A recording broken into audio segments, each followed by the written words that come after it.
With an IQ of 152, you could be running companies, not teaching children their ABCs. I'd heard variations of this statement from my father throughout my life, but this time was different.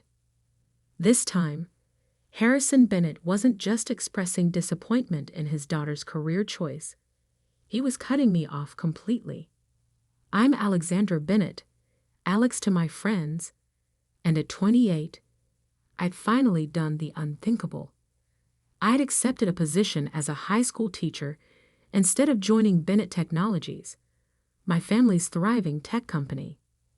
The mahogany-paneled walls of my father's home office seemed to close in as he paced behind his desk, his custom Italian loafers wearing a path in the Persian carpet. My mother, Catherine, sat perfectly poised in her designer armchair, her expression a carefully crafted mask of concern. "Alexandra, darling," she said, her voice dripping with practiced patience, "you have to understand how this looks. We've invested everything in your education. The best private schools, Harvard Business School, leadership training, and now you want to throw it all away to teach teenagers." I straightened my spine, feeling the weight of my teaching credentials in my bag. I'm not throwing anything away. I'm using my education exactly how I want to use it. "How you want?" Dad's voice rose as he spun to face me. "What about what this family needs? The company needs. Your brother James is handling the technical side, but we need you for operations and strategy." It was all planned out. Ah, yes, the plan. The grand Bennett dynasty blueprint that had been laid out since before I was born. James would handle the engineering and product development, following in Dad's footsteps, while I would manage operations and eventually become CEO, inheriting Mom's role. Perfect symmetry, perfect succession. Except I had my own plans. "Dad, I've taught coding workshops for 3 years alongside my MBA. I've seen the impact direct education can have. The excitement when a student finally grasps a concept, the potential unleashed when. Potential?" He slammed his hand on the desk, making the family photos rattle. "You want to talk about potential? Bennett Technologies is about to sign the largest government contract in our history. We're talking billions in educational technology infrastructure. That's real impact." I knew about the contract. The aita initiative, a massive project to modernize the entire state's educational technology infrastructure. Bennett Technologies was the frontrunner, but they still needed approval from the State Department of Education.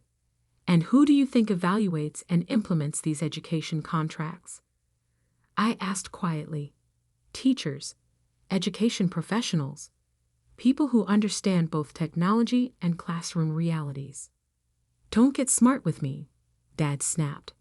"If you want to understand how technology works in education, you do it from the corporate side, not by grading papers and chaperoning proms." Mom stood up, smoothing her silk blouse. "Alexandra, we're just trying to protect you. Teaching is admirable, but the salary, the status," she shuddered delicately. "How will you maintain your lifestyle?" I looked around the office, at the symbols of wealth that had defined my upbringing. The rare art pieces, the antique furniture, the photos of our family at charity galas and yacht club events. Maybe I don't want that lifestyle. The words hung in the air like a death knell. Dad's face turned an alarming shade of red. "Then you won't have it. As of this moment, you're cut off. No more trust fund, no more allowance, no more family connections. If you want to live like a teacher, you'll do it without our support." "Harrison," Mom gasped, though I noticed she made no move to contradict him. "You have a choice, Alexandra," Dad continued, his voice cold. "Take your rightful place at Bennett Technologies, or face the consequences of your idealism.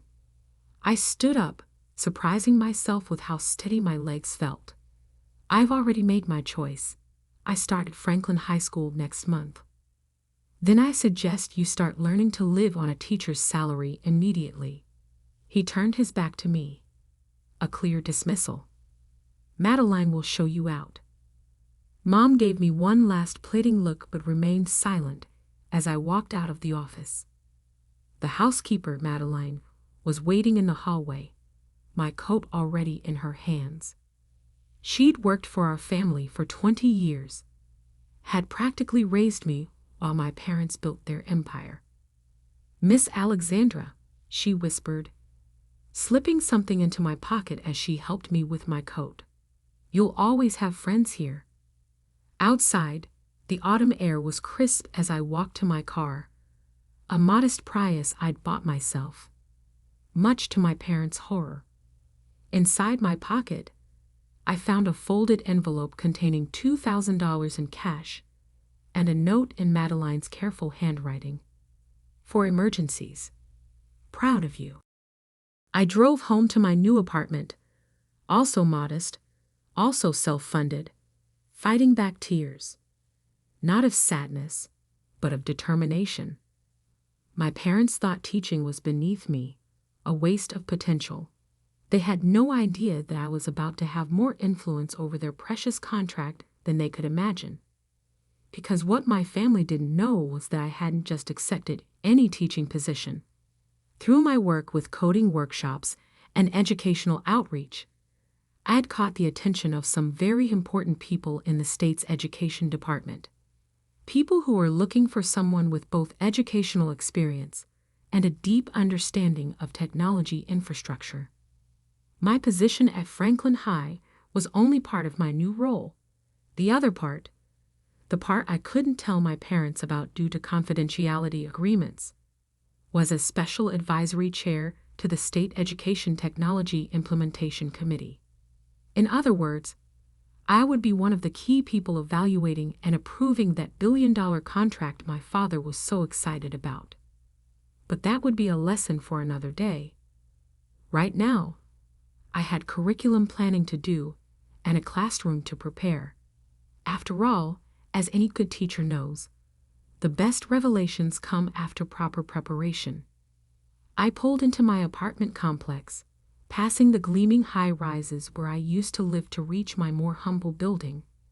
A text from James lit up my phone. "They'll come around, Lex. They always do." I smiled sadly. My brother meant well, but he didn't understand. This wasn't about them coming around.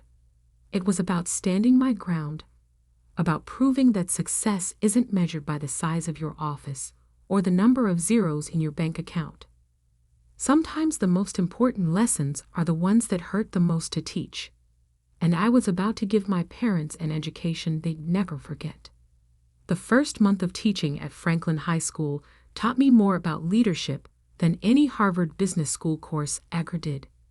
Standing in front of 30 teenagers, trying to make computer science both accessible and engaging, required skills that couldn't be learned from textbooks or board meetings. Miss Bennett, Maria Rodriguez, one of my brightest students, raised her hand during our coding workshop. "Why do schools always get stuck with outdated technology? My cousin's private school has all the latest equipment, but here we're working with computers older than we are." The question hit close to home. The very contract my father was pursuing was meant to address this disparity, but I knew Bennett Technologies' proposal focused more on profit margins than educational equity. "That's actually a complex issue," I began, seeing an opportunity for a real-world lesson. Who here knows anything about educational technology procurement? Blank faces stared back at me. "Okay, let's break it down. When schools need technology, they have to go through a whole process." I started sketching on the whiteboard, creating a flowchart of the procurement process. By the end of class, my students understood more about educational infrastructure than most corporate executives I knew. After school, I headed to my other office, a sleek space in the State Education Department building downtown. As Special Advisory Chair, I had the responsibility of reviewing all major technology implementation proposals for the state schools. "Alex, you need to see this," Sarah Martinez, my deputy, said it as I walked in. She handed me a thick folder with the Bennett Technologies logo emblazoned on it. Their final proposal just came in. I spent the next 3 hours reviewing the document, my heart sinking with each page. The technology was cutting edge, yes, but the implementation plan was clearly designed to maximize profit rather than educational impact. Schools would be locked into expensive service contracts, forced to upgrade on the company's schedule rather than their own, and smaller districts would receive lower priority support. "They don't understand how schools actually work," I muttered, making notes in the margins. This would bankrupt half our districts within 5 years. "Speaking of not understanding," Sarah said, handing me a newspaper. "You might want to see this." It was the business section of the city paper. There, smiling from a photo, were my parents at a charity gala. The headline read, "Bennett Technologies, set to revolutionize state education." The article quoted my father, "Our company understands education better than anyone. This contract will transform how our children learn." I was still staring at the article when my phone buzzed. A text from my brother James. "Dad's planning a big announcement dinner next week. They're so confident about the contract. They're already celebrating. Maybe you should come? Try to patch things up."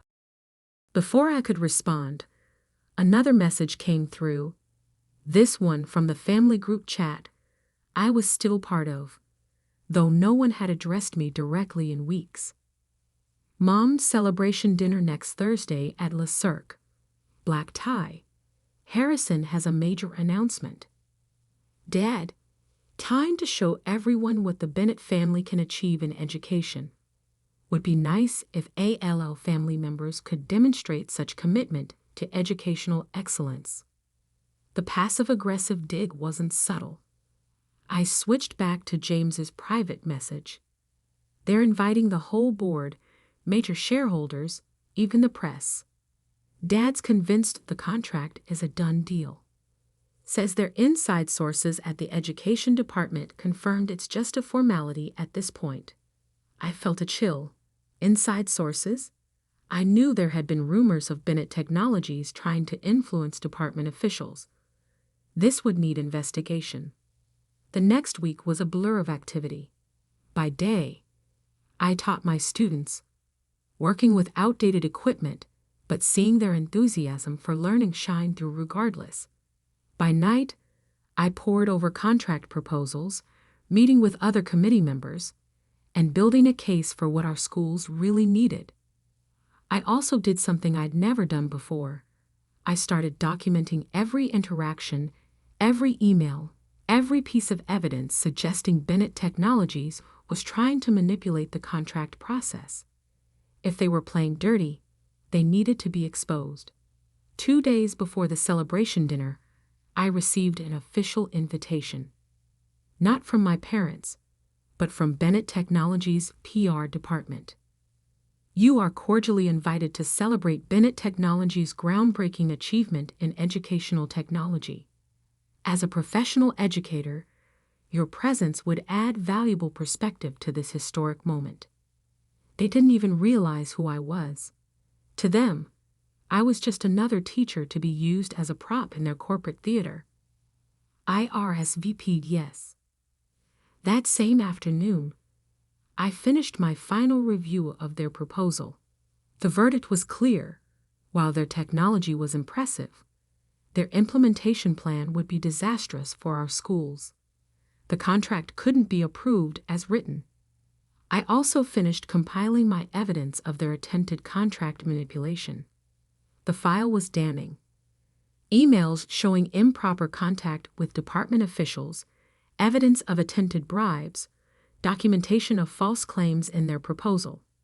As I prepared for the celebration dinner, I thought about Maria's question about outdated computers, about all the students in underfunded schools who deserved better, about the difference between looking successful and actually making a difference.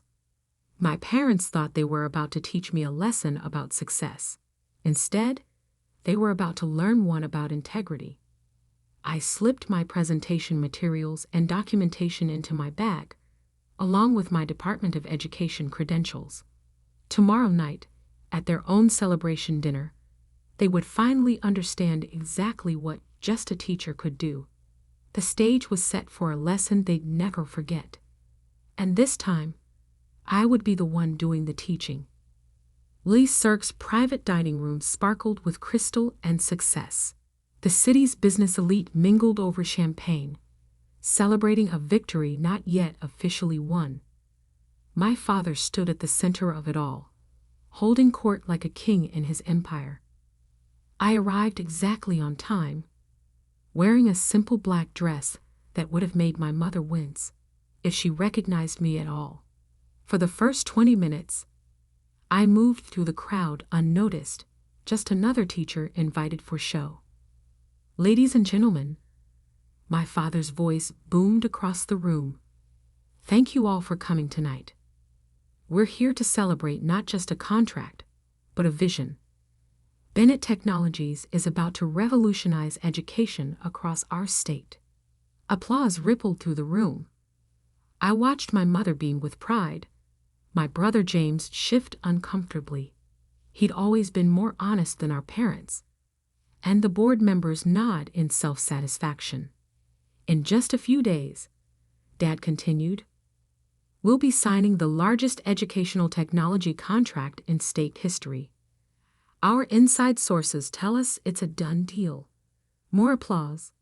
And to demonstrate our commitment to educators, we've invited several teachers to join us tonight. These are the people who will be using our technology, shaping young minds.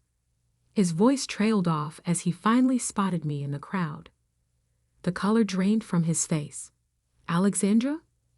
Hello, Dad, I said, loud enough for everyone to hear. Don't let me interrupt. You were saying something about inside sources and done deals. Mom's champagne glass nearly slipped from her fingers. James took a step forward, then thought better of it. What are you doing here? Dad's attempt at a smile looked more like a grimace. I was invited. I held up the PR department's invitation. As a professional educator, though I'm actually here in my other capacity, I reached into my bag and pulled out my credentials. As Special Advisory Chair of the State Education Technology Implementation Committee. The silence that fell over the room was absolute. I could see the wheels turning in every head as they processed what this meant. That's impossible, Mom finally managed. Why? Because I'm just a teacher. I walked to the front of the room, my heels clicking on the marble floor. Actually, that's exactly why I was chosen for the role. They needed someone who understood both technology and education. Someone who could evaluate proposals based on real classroom needs, not just profit margins. Dad's face had moved from white to red. Now see here. No, Dad. You see here. I pulled out my laptop and connected it to the room's display system. Let me share some findings from our proposal review. The next 10 minutes were brutal. I methodically took apart Bennett Technologies' implementation plan, showing how it would devastate school budgets, highlighting the predatory service contracts, demonstrating the impact on smaller districts. And then there's the matter of these emails. New documents filled the screen. Communications between Bennett Technologies and department officials, attempted bribes, false claims in official submissions. Would anyone like to explain these? The board members were now staring at my father with horror. Corporate lawyers in the crowd were already reaching for their phones. "You can't do this," Dad spluttered. "We're your family." "Yes, we are," which makes this even more disappointing. I turned to address the whole room. The contract proposal, as written, has been rejected. However, the committee has prepared a conditional approval framework that got everyone's attention.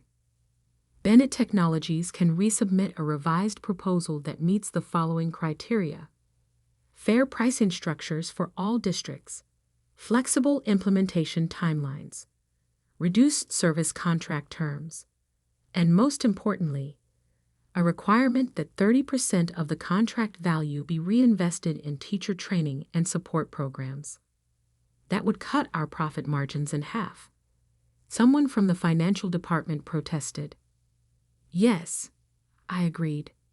It would bring them in line with ethical business practices for educational contracts.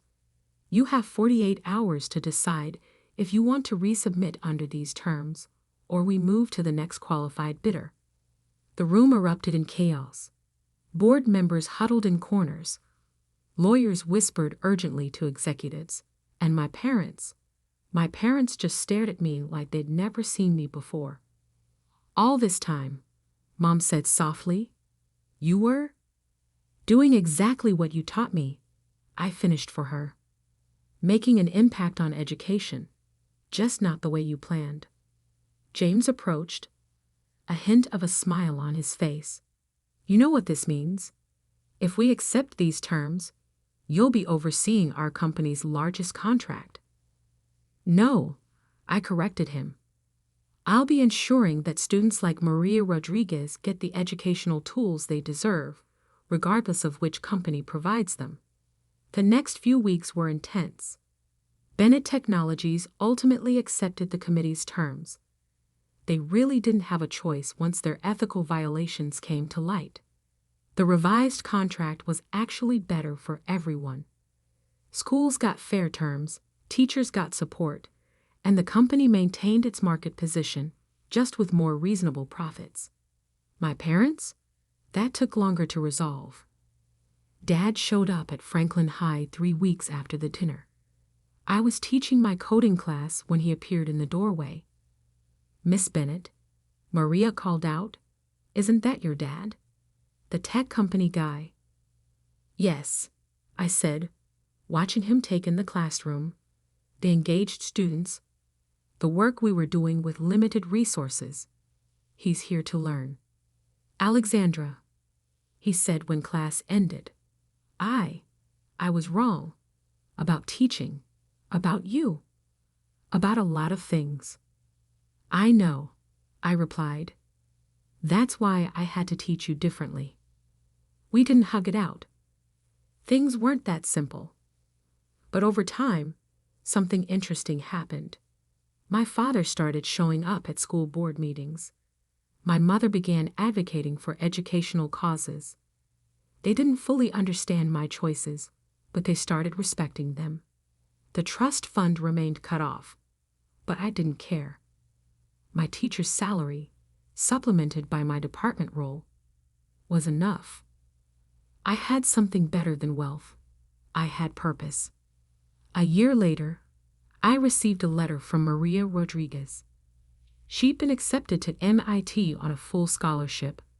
Her application bolstered by the coding projects she'd completed in my class, using the new technology her school could finally afford. I pinned her acceptance letter next to my Harvard Business School diploma, 2 different kinds of success, both equally valuable. Sometimes the best lessons are the ones we never planned to teach. My parents thought they were punishing me by cutting me off from their world of wealth and corporate power. Instead, they freed me to build something more meaningful, a bridge between that world and the one where real education happens, one student at a time. As for being just a teacher, well, sometimes the most powerful person in the room isn't the one making the loudest noise. Sometimes it's the one with the red pen, the lesson plan, and the ability to make a real difference. Just ask my parents. They learned that lesson the hard way. But then again, those are always the lessons we remember best.